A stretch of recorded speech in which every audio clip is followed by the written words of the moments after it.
With Prime bundles from Digicel, you get more than just data. You level up to a whole new digital life. Level up with D-Music and groove along with all your favorite music tracks. Level up with Sports Max and catch all the adrenaline-packed live sports action. Level up with Go Loud and tune in to local radio stations and most happening podcasts from all around the world. And level up with Play Go and get a front row seat to watch the latest movies and TV series. Enjoy a 14-day bundle starting only at $50 with 98 gigabytes of dedicated data for premium access to your favorite apps without touching your any use data. Experience the next level of digital. Get a 14-day Prime bundle for $50 in the My Digicel app today.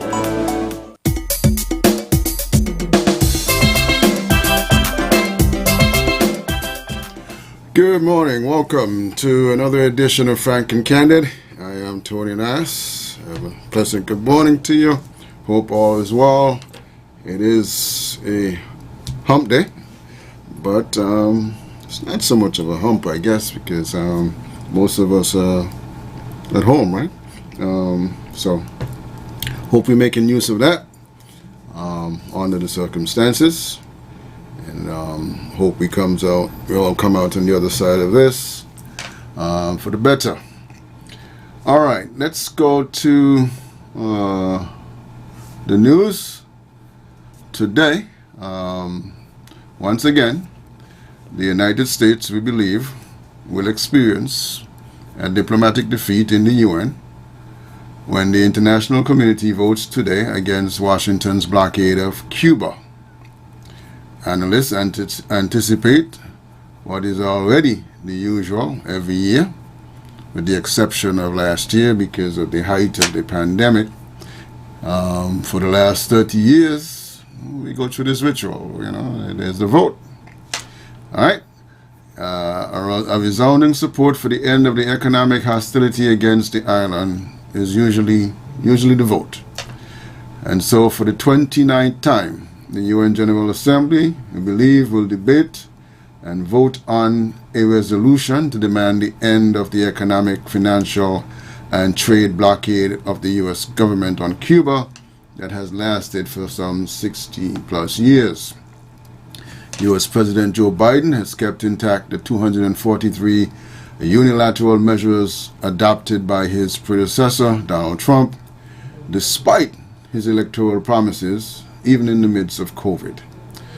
Biden has set as his priority the domestic issues before addressing the relationship with Cuba. And also the president does not want to confront Cuban Americans in Congress. But sooner or later, Biden will have to analyze his policy towards the neighboring nation, and perhaps he will have the means to change his relationship with Cuba. We will see. As of now, I have just checked in and the debate has begun. The session started around 10 and there are a number of speakers that are already giving their address. The debate will go on, and I suspect that by sometime around 3, looking at the schedule, this afternoon we will get a vote on the matter. Like I said, don't expect too much from the vote because they have done this every year for the last 30 years, with the exception of 2020 in the last year in the height of the pandemic. The vote will come out the same way.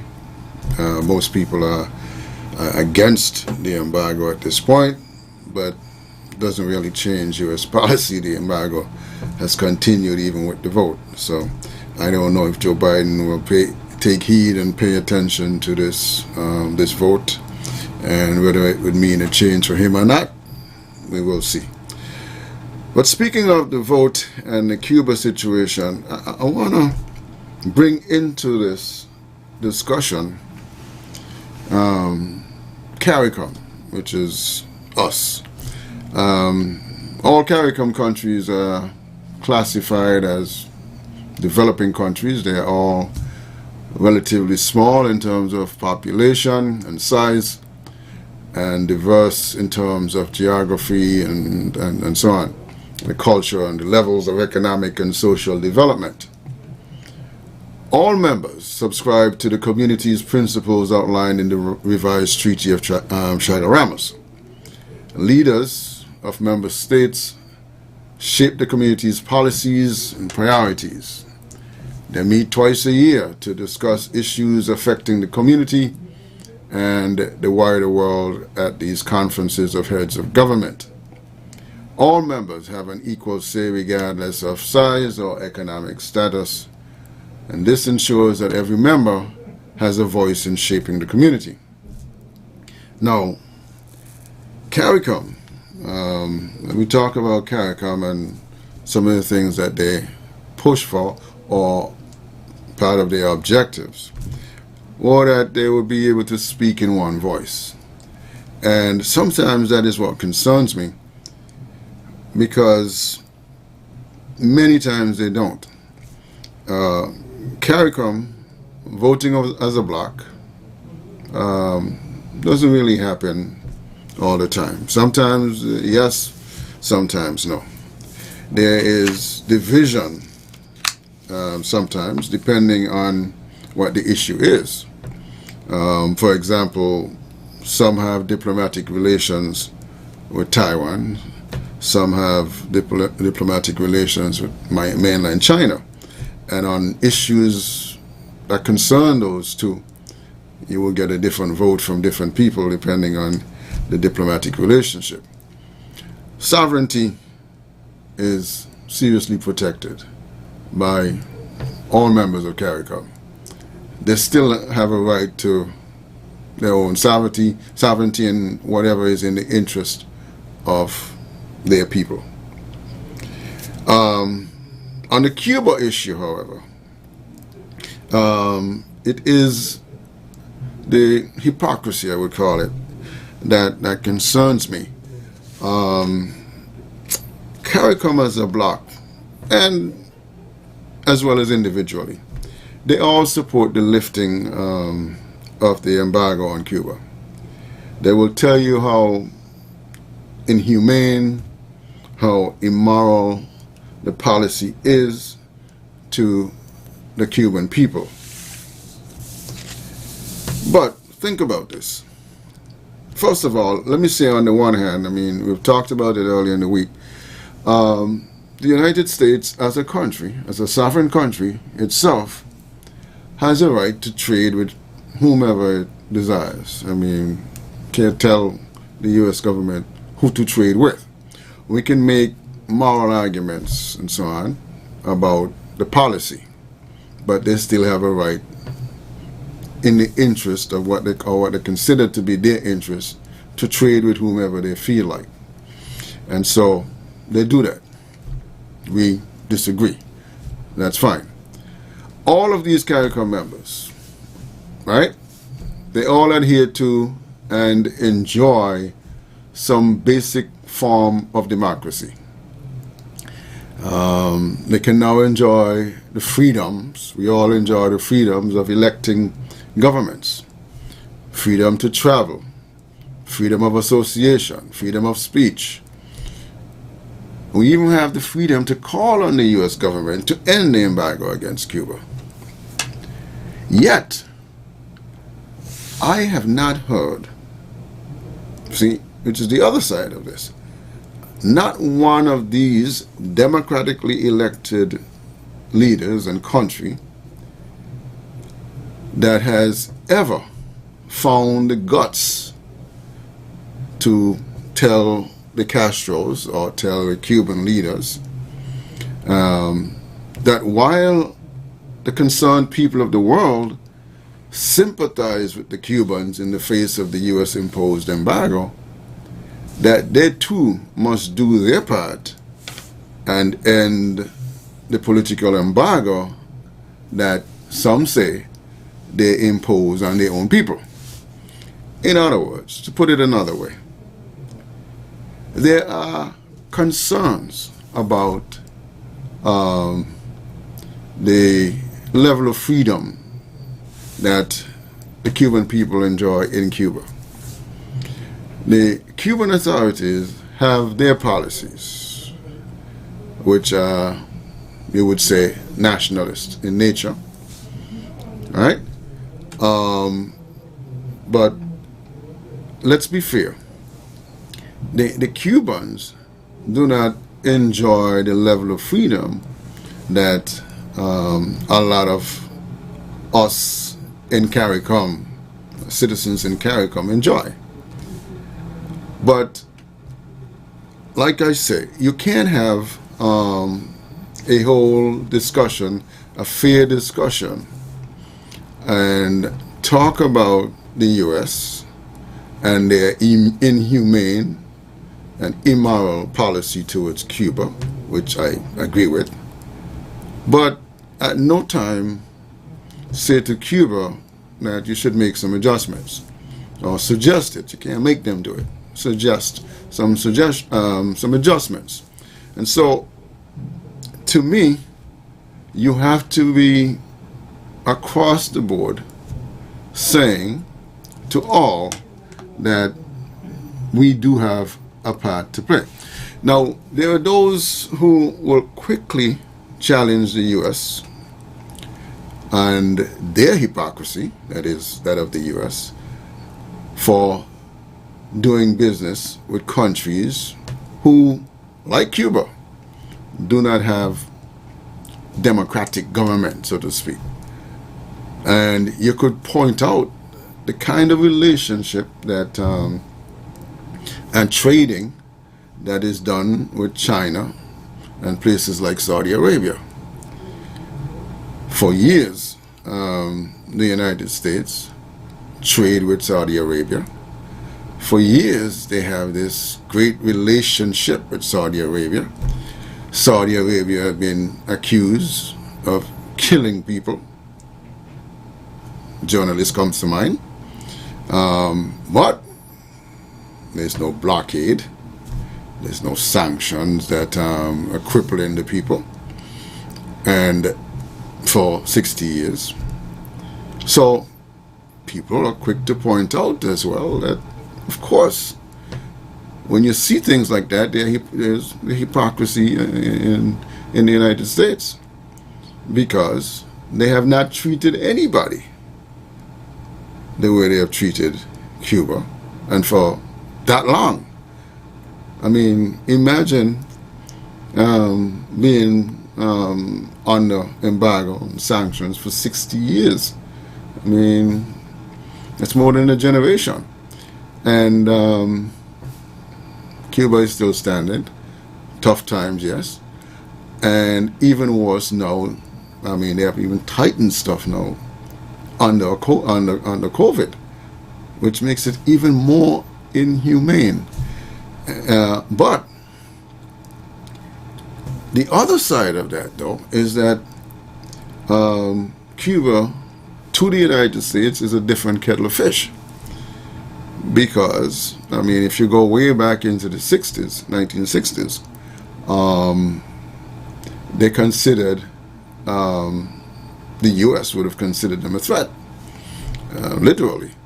Because, remember at one time, the Cubans did allow the Russians to install missiles that were strategically placed that could hit the U.S. Alright?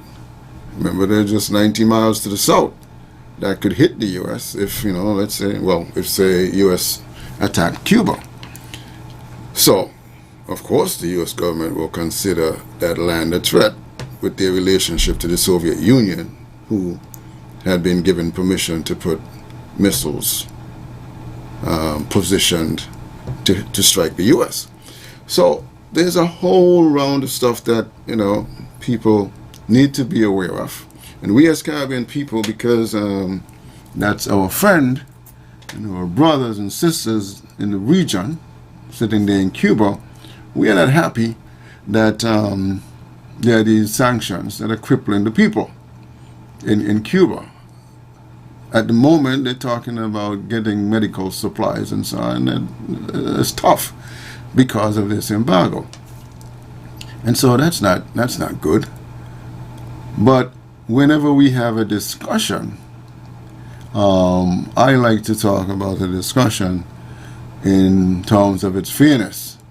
And we need to address all sides of it, even when we show the passion for lifting the sanctions against Cuba so that they can move on and develop like the rest of us could and should.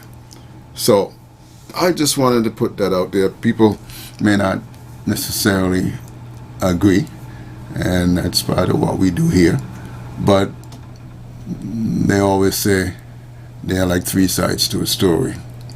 And there is no doubt in my mind that the sanctions and the embargo is a cruel thing to do to the people of Cuba, and it should be lifted. Question is, does this vote today in the UN change anybody's mind in the US? They know they're going to lose the vote because they have lost the vote over and over again. The people, the resolution comes out in favor of lifting the sanctions. But it hasn't moved them. As a matter of fact, in some cases they have tightened it, even after the vote. So, based on the campaign promises of the president of the U.S., he has said he wanted to loosen them and go back to where Obama was, where he was trying, but he hasn't done so yet. So we will see if at the end of this vote it pushes him to make a push and speedy move to change things in Cuba. All right, so 465-2555 is the number locally. 718-577-2916 is the overseas number. We could take a break, and when we come back, the lines will be open for your engagement with regards to this conversation. We'll be back. Come to Sun Pharmacy for all your prescription medications and healthcare supplies. 2 convenient locations: Keon Street next to the Chinese supermarket and in the food court at Port Zante. Sun Pharmacy, we care about your health. Telephone 466-1074 or 466-1077. Sun Pharmacy, your pharmacy. Sun Pharmacy accepts all bank cards and medical insurance plans from Nagico Insurance, Sagico Insurance, and National Caribbean Insurance. Common side effects of the COVID-19 vaccines are similar to those of other vaccines: pain or swelling at the injection site, and fever, chills, tiredness, and headache. In most cases, this is expected. Contact your care provider if there is redness, tenderness, or pain where you got the shot that increases after 24 hours, or if side effects do not go away after a few days. This message is brought to you by UNESCO, WHO, and your local radio station. Refresh and win $10,000 cash with Coca-Cola. Yes, you could be the lucky winner of $10,000 cash when you enjoy a 591 ml Coca-Cola Original Taste or 591 ml Sprite. Look under the special yellow cap to find your unique code. Promotion runs May 21st to August 13th. Terms and conditions apply. See press and in stores for details. Coca-Cola, open for better. Please follow all COVID-19 protocols when redeeming prizes. At ZIZ, we want to take a moment to salute our small business owners and encourage you to support them. Our small business owners are always hard at work providing quality goods and services to you. They also provide employment for many and can be counted on to give back to our communities. Today and every day, we salute our small business owners and we say thank you for the opportunity to provide advertising services to you. If you're a small business, call us at 465-2621 to join our family of small business advertisers. Call us 465-2621. You'll be glad you did.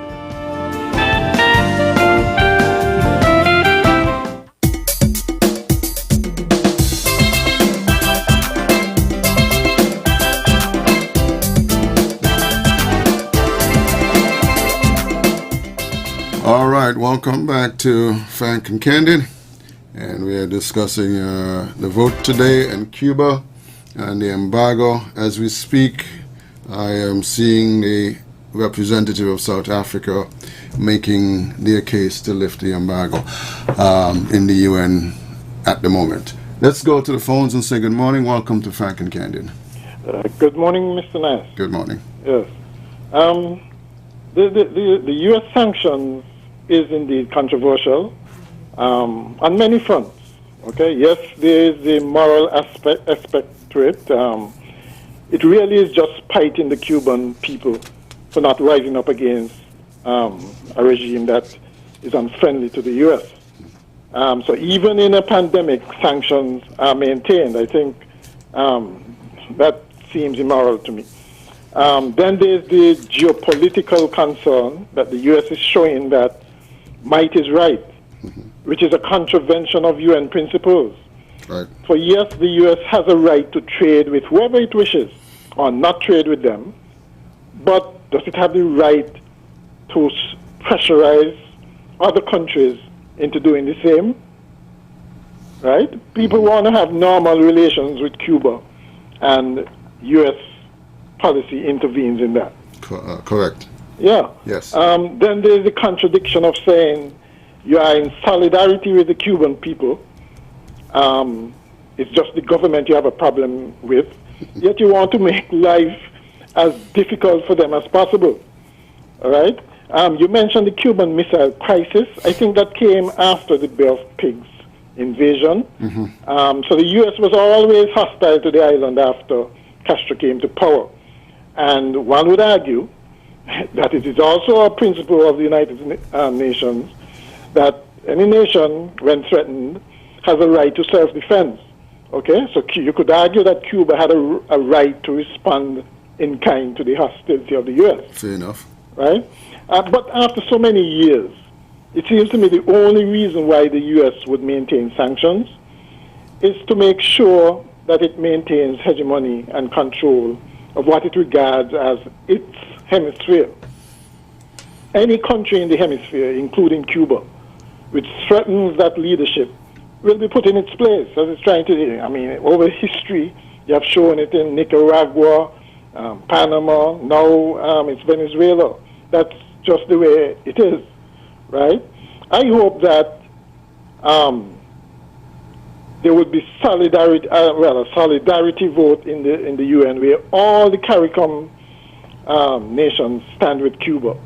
I kind of doubt it will happen because I suspect some may abstain, which is a cowardly way out, really. We don't know how even we in St. Kitts and Nevis will vote, and that's a pity. For the ordinary citizens should have some say in the formulation of foreign policy. So it is just as important as other areas, because foreign policy impacts other areas such as economic and social policy. And I wish the UN ambassador or UN ambassador would use his radio program to highlight and inform these issues instead of fomenting and facilitating partisanship. Okay? And this freedom and democracy argument, to me, is just a red herring, a smoke herring. Okay? Because you don't see the same principle apply in other areas of the world. They don't use it against China, for instance. Right? Okay? You know, why not promote freedom and democracy in China to be consistent, right? Why pick on just small countries, right? We have to be consistent and principled in foreign policy. If we start to waver in that respect, then we might as well give up whatever little sovereignty we have. Okay? And I know there's the talk about real politics, but what is more realistic than changing a 60-year-old policy of spite and imperialism that has not worked? I mean, President Obama made some tentative steps, which were reversed by President Trump. And Biden seems kind of disinterested. He has other bigger fish to fry, I think. Right. But let's hope the CARICOM leaders kind of nudge him towards changing the relationship with Cuba. Okay. All right. All right. As we speak, Antigua and Barbuda has the floor, and they're making their case. Let's go back to the phones. Good morning. Welcome. Good morning, Brother Tony. Good morning. Now, for years now, we hear this embargo upon Cuba with the United States government because of the policy of Cuba in communists. Now, you know, a lot of Cubans left Cuba because of that. When any Cuban get out to any country, they don't want to go back because of the policy. They don't want to live under the policy. They want to live under the democratic way of living. And, well, that is the policy down there with the government. You know, they got one government, you know, dictatorship government. And it's like the army and the police and everything. That is the control the government. Like in Cuba and other countries where communists.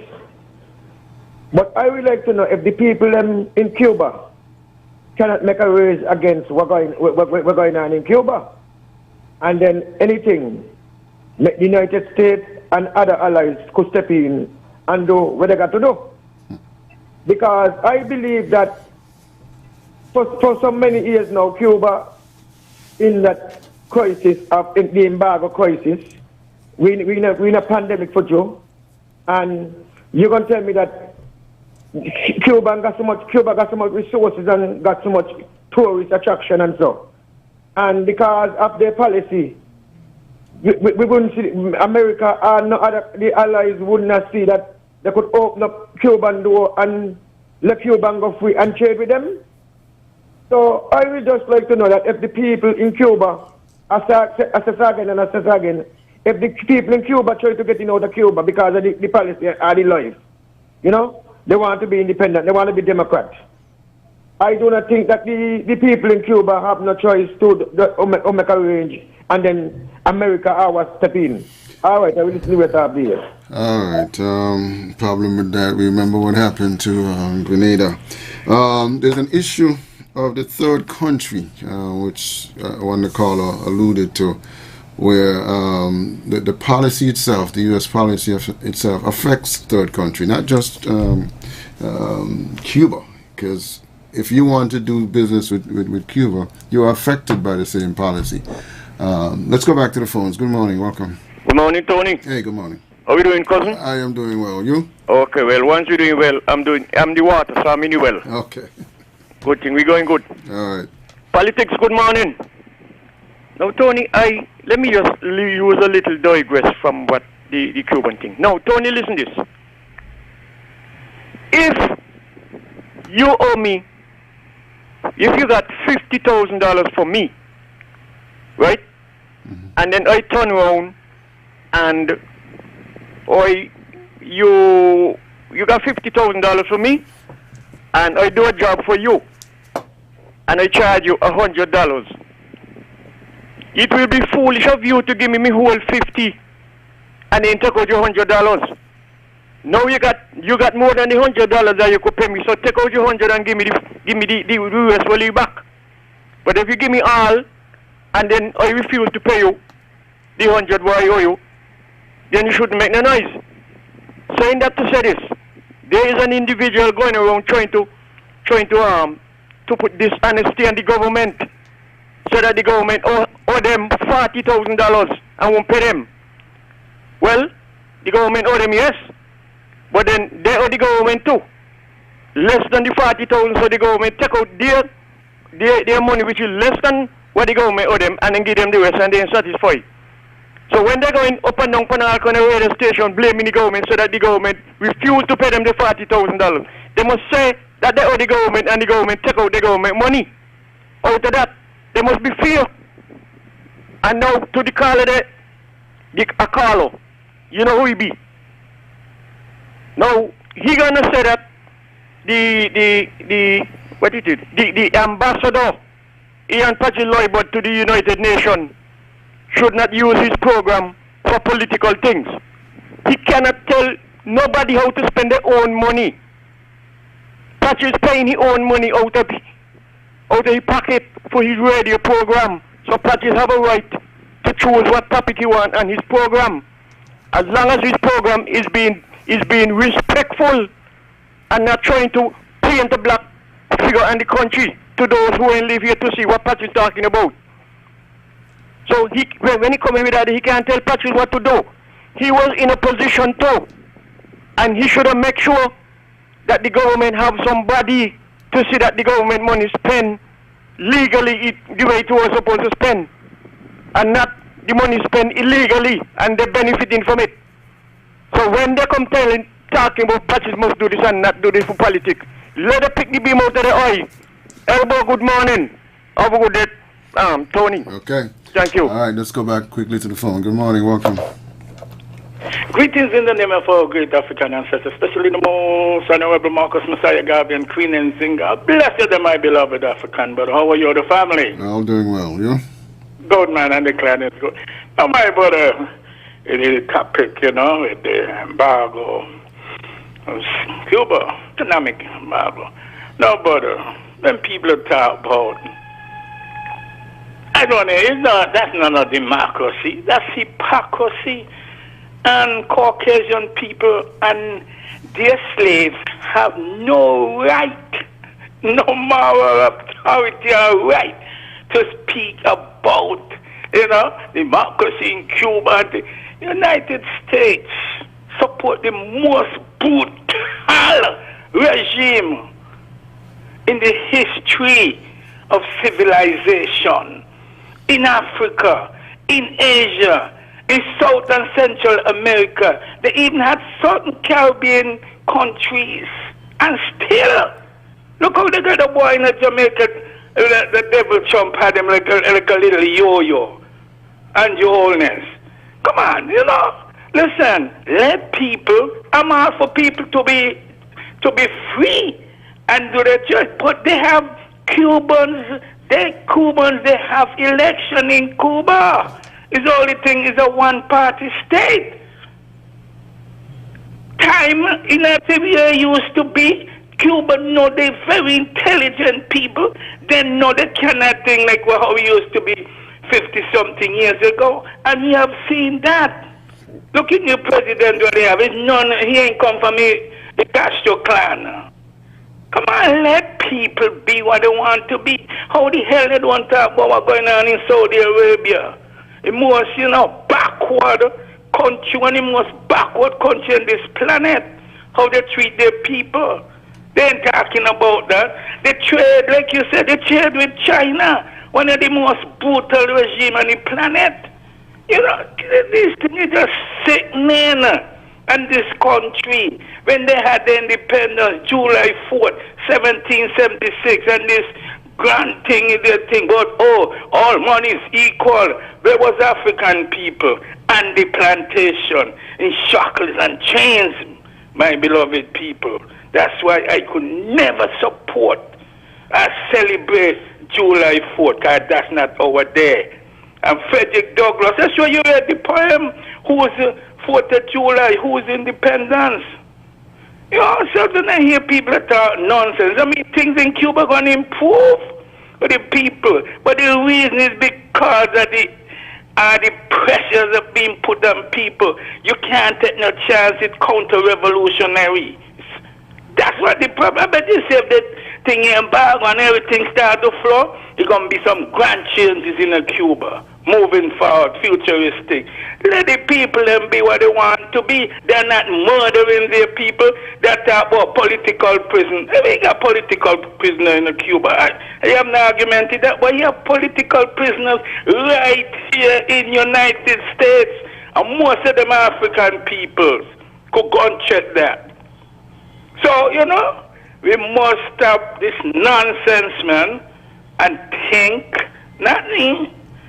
Them who got this Eurocentric mentality, they need to wake up, think for themselves, and stop consume anything they hear CNN, ABC, and Fox, and all of them. Then even, BBC, sometimes they give a little thing, that is okay, but 99.9, And that's lies and propaganda. And too many of our people consume those lies and propaganda. So, brothers, beloved sisters and brothers, wake up, man. Wake up. Think for yourself. Don't let nobody think for you. And do anything you do must be in the interest and the upliftment of Africa and African peoples globally. But I've said the multiple times again for you, keep up the great works, Pan-Africanism and peace. One love, my beloved brother. All right, one love. Back to the phones. Good morning. Welcome to Frank and Candid. Good morning, Mr. Nyas. Good morning, sir. Mr. Nyas, I am here in St. Kitts, right? Mm-hmm. I've traveled to Europe. I've traveled to the U.S. I've stated earlier on your show, I think it was on Monday, that what happened on the 6th of January on the capital of America was the beginning of the crumble. Now, why I say I'm here in St. Kitts is that I am going beyond the realms to reach the continent of Africa and bring Africa here to our people. By that I mean, what the U.S. is falling apart. Now, what is happening on the continent of Africa? There's a new scramble for Africa right now, and Russia and France is now squabbling as to who should be in control of the Central African Republic. Now, why would it be up to foreign powers to decide what should be or who should be in charge of certain area on the continent of Africa? When they sliced up the continent in 1884, no African was invited. And today, the new scramble, we know what the Chinese are doing on the continent. The new scramble for Africa is all about foreign powers. Every foreign power have military base on the continent of Africa. The AU is silent on these things, and even the very president. The president, no disrespect, but these old presidents, a few who stood up, they are no longer with us. We have lost Magufuli, we lost Idris Elba. I am saying to our people, we need to wake up and stop focus our energy on this dying Babylon system. This colonial system it's crumbling. We need to focus our energy on the continent of Africa, because things are happening, Mr. Nyas. Things are happening that which beneficial to us down here in the diaspora. As long as we focus and your last caller, Nabu, just talk about the CNN, the BBC, the Fox, and all of those. They are platform that I showed out on your station, Mr. Nyas, that we need to plug into, unplug from these propaganda. It's amazing how they can keep us plugged in by all the stuff that seems, I would use the word glitter, to our eyes, in order to keep us from focusing on what is happening on our land of our birthright, our inheritance, the land of milk and honey. I mean, Mr. Nyas, they don't care if our people leave the continent and perish trying to escape. And our people are plugged into what is happening in America, in Europe. They are thinking. The West is dying, Mr. Nyas, and we need to raise our consciousness, our level, our energy to the continent of Africa. It would only bring benefit to us. It may not be this generation, Mr. Nyas, you and me. And let's get, I'm going to come off right now. Let me go to tourism. The commercial that we hear, tourism is dead, Caribbean tourism is dead in the water. And it's up to what happened in America. We're seeing what is happening in America. Let us forget about Caucasian tourism. We don't need it anymore. And we need to call out these people for who they are.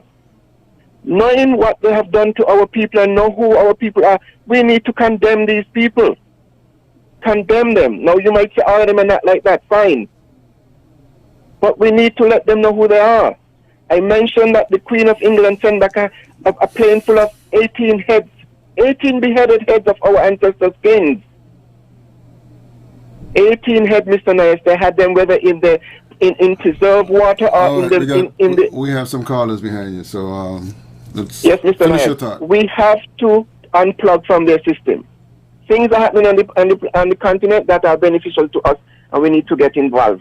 Thank you. Okay, let's go to the next caller. Good morning. Welcome to Frank and Candid. Mr. Nayas, Yes. I think some of them callers there need to tune in to CNN, BBC, and all of them. Because what I see on those stations with what's going on in Africa towards the own black people, a lot of them is they ain't have nowhere to live. This morning, the United Nations come out with a program telling you how much children are starving, malnutritious. 3 times the amount of what in St. Kitts. And then you going to tell me I must go back Africa with you? Eh? And then we go down to Cuba. Cuba is not starving, Cuba, you could go to Cuba, you could go from Panama, you could go from Venezuela, you could go from them Latin American country, and also Jamaica. When you go from Jamaica, you just come off, and then when you're ready to come back, you just go back on. Nothing stamped, nothing at all. Like you're smuggling, okay? And America now have Guantanamo Bay in Cuba, so they are protecting the interests. They are protecting the interest. But these guys don't get up and wake up and smell the coffee. They talk so bad about the United States. And for hell, they still up there eating up the vomit them on the road. And won't go where they should have from. You understand me? Just up there eating up dog vomit on the road. Benefiting from the United States, but costing them. Now you sure have a nice day, you hear? All right, let's go back to the phones. Good morning. Welcome to Frank and Candid. Good morning, Mr. Nair. Good morning. You promised to give us a little bit. I tuned in late, so I don't know if what was the outcome of the United Nations having been voted. The debate is ongoing as we speak. Oh, it's ongoing as we speak. Yes. So, short the course of the day, maybe at the end of the day. Yeah. Hopefully, next slide you will give us a conclusive report on it. But I wanted to tune in yesterday, so let me chime in on what I wanted to say. I think Cuba has studied the earlier revolution and the success of Haiti, and they were very adamant in not to lose the grip, economic and otherwise, that Haiti suffered under the scheme of not just the French, but also the Spanish and the Americans that plotted to embargo Haiti, and as a result, Haiti had to pay reparations. After that Haitian Revolution, Haiti has sent out a clarion call to all those in the Americas, in the diaspora, that if they have what to reach that land mass, they would have been free people. And so Cuba has taken a page out of what the success of Haiti, but not to suffer the demise of what Haiti suffered. As a result of today, we can see certain similarities with Cuba and Haiti, but they are resilient, they are fortified, because in terms of the history and what the health situation was in Cuba to what it is today, that is tremendous.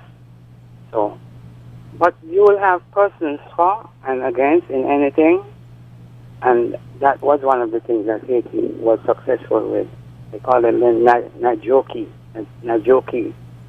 They saw that there were persons who would have want to sided with the adversaries, and they made an example out of them. Those who were found as guilty of the Najoki, they were beheaded and put in public space for all to see that no one is going to stop this revolution. And whatever religious persons want to say that Haiti made a pact with the devil, I read my Bible, and I know that Satan cannot cast out Satan, according to the good book. So, if evil was coming upon the Haitian people, they would not have used evil to overcome evil. They had was to use something else. Thanks for listening. Okay, thank you. Let's go back to the phones. Good morning. Welcome. Okay. Let's take the next one. Good morning. Welcome to Frank and Candid. Hello. Good morning, caller. You're live. How you doing this morning? Doing good. Good. I have a question about NABU. Somebody who has born in St. Kitts, left St. Kitts, and chose to go to the United States to become an American citizen, to defend the United States against all, put his hand over his chest, became a United States citizen, and hate the United States so much, is just boggling my mind. To see that America just go against Africa, but yet he put his hand over his heart, pledged to defend the United States against all. It's just boggling my mind. God bless St. Kitts and Nevis. Be safe. All right. I don't know that I can confirm or deny that. Let's go back to the phones. Good morning. Welcome. Yeah, Tony. Yes, sir. I'm going to ask you a question that I know you study that. Where on the global map you could see St. Kitts? We're so small that we're not even as big as that over and on the global map. What in the world can the Caribbean go to Africa? Go get Africa started, invest in Africa. Nigeria, Africa. Let me use Nigeria. Every day you listen to BBC. BBC been up before any kind of other radio station in the world. And BBC bring news worldwide. Worldwide, good and bad. What happened? Wrong and right. They tell you. Every night you listen to BBC, you hear this amount of kidnapping in South Africa, in Nigeria. Over 100 and something motorcyclists, bandits out there kidnapping school children, the lower school children. And who can walk, they leave them. And who can walk, they carry them and they do what they want with them. Africa support them up there, Nigerians supposed to clean up the act in Nigeria. Clean it up there with them. If we can clean up the Caribbean, how the hell we going up in Africa go clean up Nigeria? Go ahead and stop their stupidness. Let us talk to them up there. We only could give moral support. So nobody come tell us, but we need to go up there, go invest in Africa. What we got? We ain't got nothing done here to live off of. What we had a lot of it done with because of what? The economy. It wasn't economical for the country. So let them organization up there in Nigeria big. This is what the killing is so good. It's black Negro killing black Negro in Africa. Black Negro. So when we go up there, what we going up there as a different color? They will deal with us like how they're dealing with them up there. Thank you, Tony. Okay. Let's go back to the phones. Good morning. Welcome to Frank and Candid. Good morning, caller. You're live. Morning. Yeah, hello? Yes, good morning. Yeah, good morning, man. How are you? I am well. Yeah, well, I just wanted to put in my 2 pence, but, a caller just called in. I don't really think that I agree with. That almost sounds like a personal attack to me. If somebody pledge allegiance to another country, that's a personal decision for that individual. You should try to discourage that on the program because, you don't want these callers to be going back and forth, man. But anyway, there's a stipulation in the Constitution that's barring persons from coming back home as well to contribute politically. And I'm imploring the politicians to try to remove that because a natural born person from St. Kitts and Nevis should have the right to come home and contribute politically. You want to clarify that? Hello? You want to clarify that? There's no such provision in the Constitution, but maybe you want to clarify. I'm saying that there isn't. You cannot have 2 passports. That's what I'm alluding to. Who cannot have 2 passports? someone cannot have a foreign passport and run for politics in St. Kitts and Nevis. Run for politics. That's correct. That's correct, right? But you can contribute to the politics. Go ahead. I got you. Yes, you can. I got you. But to be honest, for somebody like me, I want to come home and I want to run for politics there. And I'm not going to give up my U.S. passport to come home, bro. I'm not going to do that because I personally went through a lot to accomplish this U.S. passport that I have. I was born in Nevis, bro, and I don't think that I should not have the opportunity to run for politics in my own country where I was born, because somebody else from outside can come in and do something in my federation where I was born, and I'm not having that opportunity. You know, so whether I take a pledge to the United States or not, I'm a natural born citizen in St. Kitts and Nevis. I'm supposed to have the right to run for politics in my own place, because these old politicians, they need to be removed because they have the place upside down. And young people want to contribute. And there's no way we're going to get to contribute if we don't get the opportunity. And they need to acknowledge Cuba. When the vote comes down in the UN, the Prime Minister of St. Kitts and Nevis and also the ambassador, they need to come to the people and let the people know which way that vote went for St. Kitts and Nevis in terms of the removing the embargo, the U.S. embargo. And Africa got to unite. If Africa don't unite, the continent will never advance.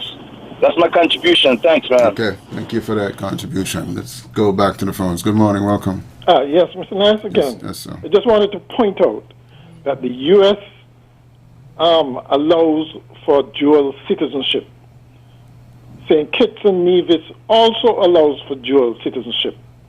So regardless of whether you're a dual citizen or not, okay, you are supposed to have certain rights and responsibilities, right? And there's nothing wrong in exercising the rights and responsibilities of the country or countries that you are citizens of, right? And so no one should be attacking anybody from any country who has dual citizenship, okay, because they exercise their rights, all right?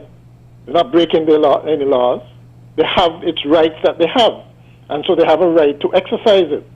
Okay, so I just wanted to point that out and also point out that maybe here we've become so accustomed to toeing the line of the authorities and the government and the politicians that we do not understand that expressing one's right is simply that.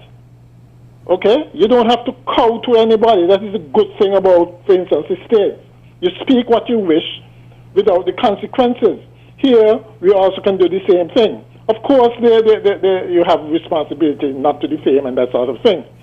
Okay? But certainly in terms of commenting on the policies of the country, whether it be SKN or the United States, you have every right to comment on the policies and denounce them where you think it's necessary. Every right.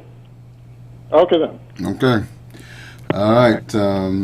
You can have 3 citizenships if you like in America, but problem is when you're naturalized, you got to renounce the other citizenship. But good morning, welcome. Mr. Nayas. Yes, sir. To my good friend, Radical Culture. The point I am making, he says BBC is showing what is happening in Africa. No doubt BBC is showing what is happening. BBC is showing the killing. Mr. Nayas, you know, sometimes I'm not going to tell you how to run your show, but let culture know that I am saying, I said before, that they are showing us the ill, the negative, the poverty. That's what BBC and CNN is showing us. And I'm not telling culture to get up and go, or anybody for that matter. I have showed out platforms where if you want to invest in the continent, just how the white man invests and leave his country and come here and let his money work for him, I have thrown out platform because the continent of Africa is there to be built. BBC, CNN going to show us all the killing that is happening, and Boko Haram and every other killing of black killing black. We need to know who is behind these killing of black killing black.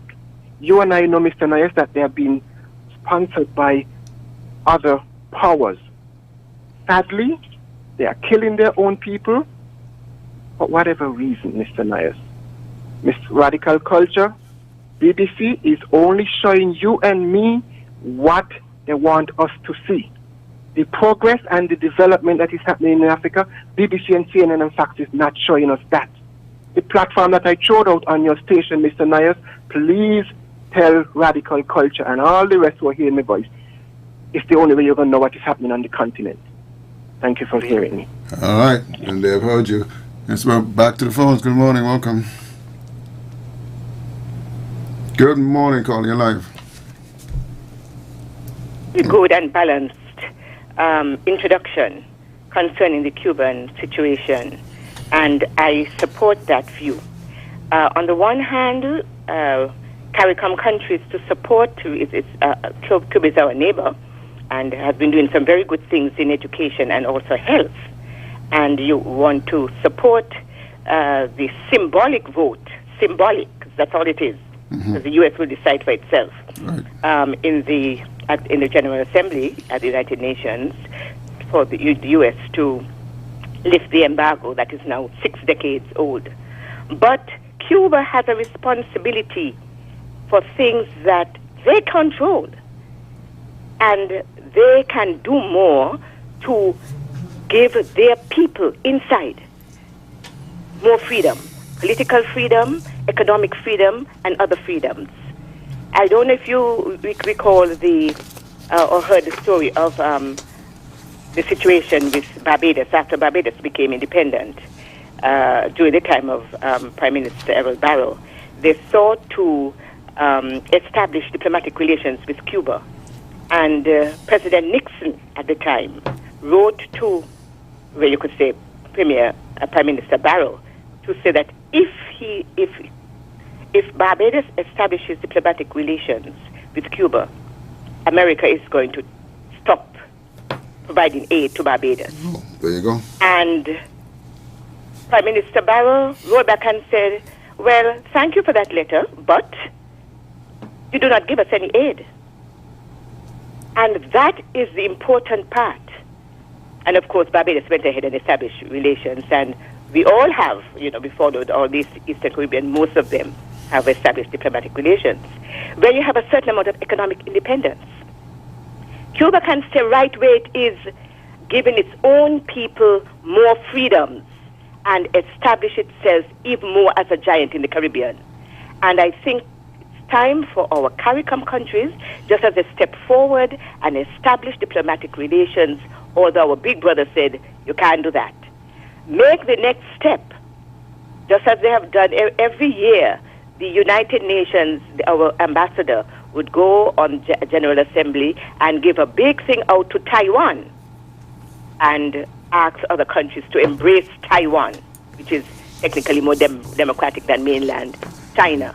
Well, we can do the same with Cuba, but we don't have to put it on the platform there. We can do it within the CARICOM community. Right. Encourage Cuba to the politicians there to establish. Gotta go. All right. Thank you for all your calls. That's going to do it for us today. Join me again tomorrow, if it is to be right here on Frank and Candid, where we will have more things to discuss on the topics that surround us. I'm Tony Nias. Enjoy the rest of the day.